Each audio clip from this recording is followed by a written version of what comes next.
I died for what felt like an eternity, and in that timeless moment I met someone I had been searching for my entire life through all my psychological work, my own soul. And when I looked into her eyes, I understood everything about the collective unconscious, about archetypes, about the shadow, about individuation, and I realized that my entire life's work had been preparing me for this one moment. And I'm going to tell you exactly what she showed me, because it will revolutionize how you understand the human psyche forever. So, my name is Carl Gustav Jung. I was 69 years old, and it was January 1944 when I had my heart attack. And this experience I'm about to share with you changed not only my understanding of psychology, but my entire perception of what it means to be human and to have a soul. And I had been working for decades on understanding the unconscious mind and the symbols and archetypes that govern our psyche, but nothing, and I mean nothing, had prepared me for what I was about to experience. I was at my home in Küsnacht, Switzerland, and I had been feeling chest pains for several days, but being a stubborn old man, I ignored them and continued working on my research into alchemy and the collective unconscious. And then, on that cold January morning, I was walking up the stairs to my study when suddenly this crushing pain hit my chest, and I collapsed right there on the steps. And I remember thinking, this is it, this is how I die.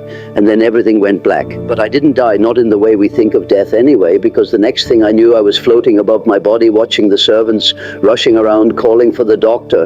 And I could see my wife Emma crying and holding my hand. And I thought how strange it is that I can observe all of this with such detachment when moments before I was so attached to that body lying there on the bed. And then I began to move away from the scene, not walking or flying, but being drawn upward. And as I rose higher, I could see the earth below me, and it looked like a giant sphere floating in space. And I realized I was seeing it from a cosmic perspective, and I thought, this must be what the ancients meant when they spoke of the view from the celestial realm. And then I noticed I was approaching what appeared to be a massive temple or structure made of light. As I drew closer to this temple, I realized it was built from what looked like blocks of cosmic consciousness, and the architecture was unlike anything I had ever seen in my studies of ancient civilizations and symbols, and I knew somehow that this was the place where souls come to understand their earthly existence.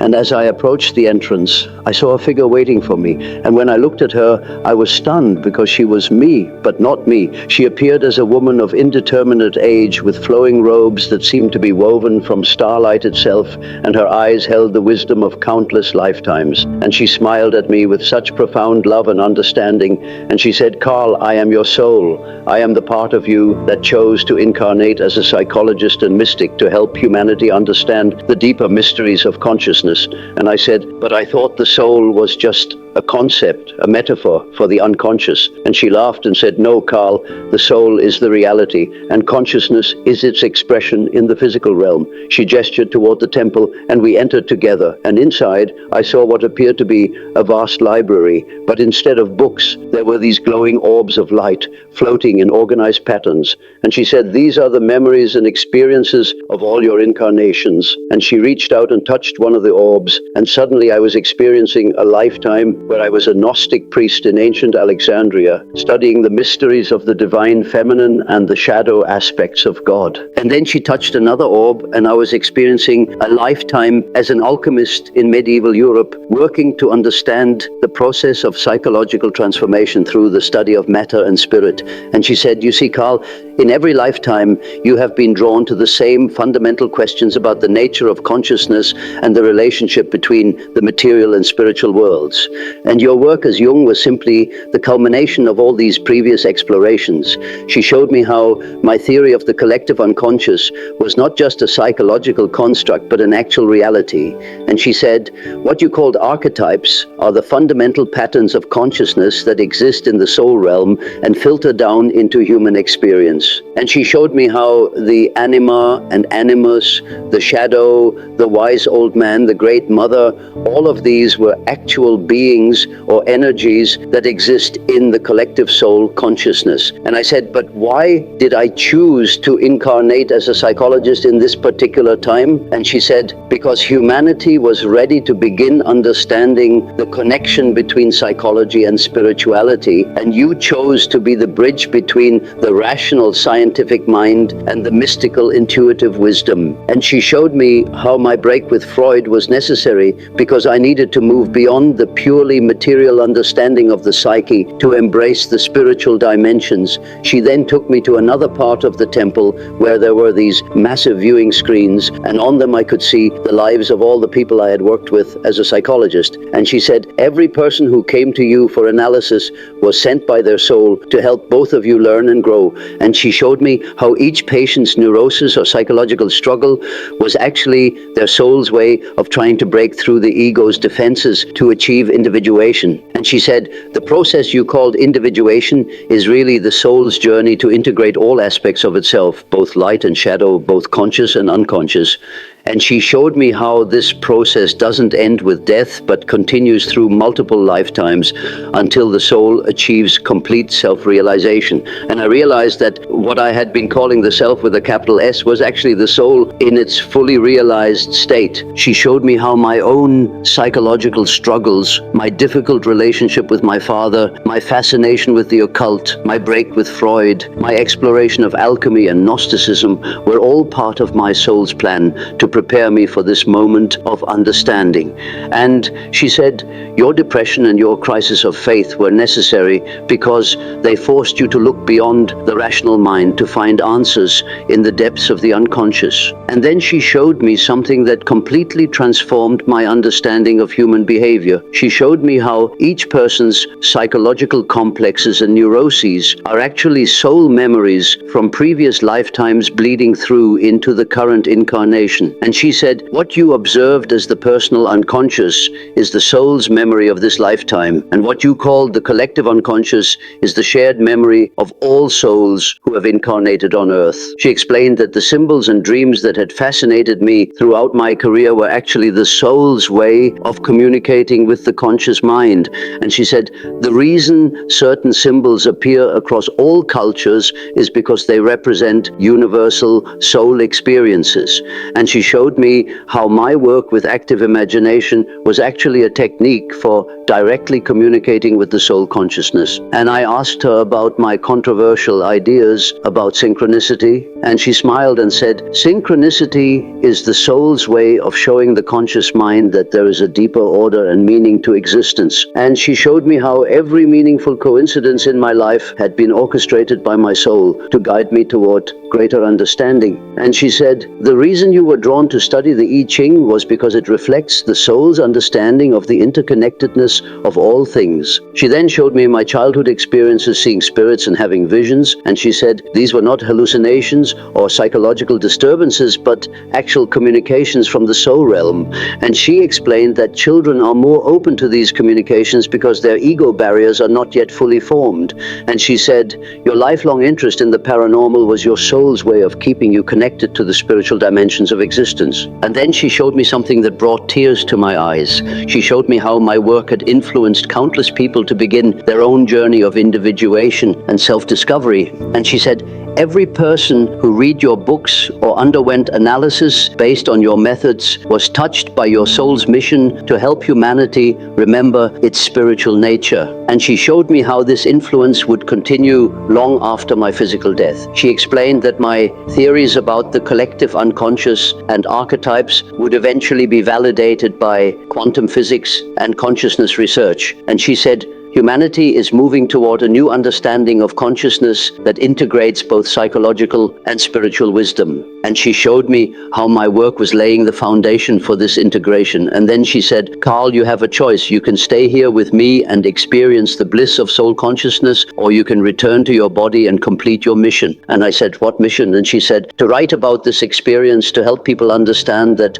psychology and spirituality are not separate, but are two aspects of the same truth. truth, and to show them that the soul is not a metaphor but the deepest reality of human existence. She showed me how my remaining years would be spent integrating this experience with my psychological work. And she said, "You will write about the transcendent function and the reality of the soul, and some will understand and some will dismiss it as the hallucinations of an aging mind, but those who are ready will receive the truth." And she showed me how this would help accelerate humanity's spiritual evolution. And I looked around at the incredible beauty and profound peace of this soul realm, and part of me wanted to stay forever because I felt more at home there than I had ever felt on earth. But then I thought about all the people who were still struggling to understand themselves and their place in the cosmos, and I felt this overwhelming desire to help them bridge the gap between psychology and spirituality. And I said, I will return. The moment I made that decision, my soul embraced me and said, "I knew you would choose service over comfort because that is the essence of who you are." And she began to fade, and I felt myself being pulled back toward my physical body. And the last thing she said to me was, "Remember that consciousness is not produced by the brain, but is the fundamental reality of existence, and the soul is its vehicle of expression. And know that every person you encounter is also a soul on a journey of self-discovery." And then I was back in my body in my bed in Kusnacht, and I could hear my wife Emma calling my name. And I opened my eyes and saw her tear-streaked face looking down at me. And I tried to speak,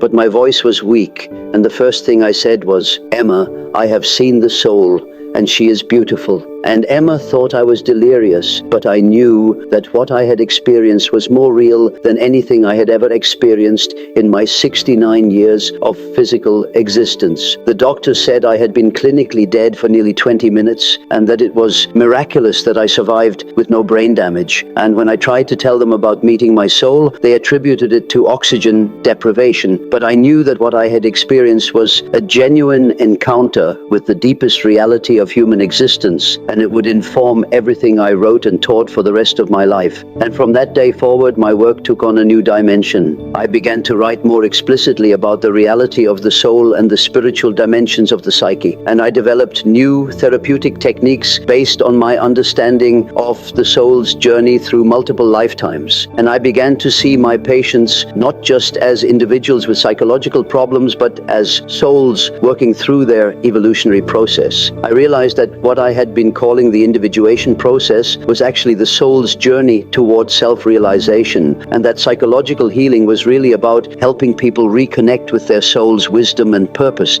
And I began to understand that the neuroses and complexes that brought people to analysis were often the soul's way of breaking through ego defenses to achieve greater consciousness. And I want you to understand that this experience validated everything I had been working toward in my psychological research. The collective unconscious is real, the archetypes are real, the process of individuation is real, and most importantly, the soul is real.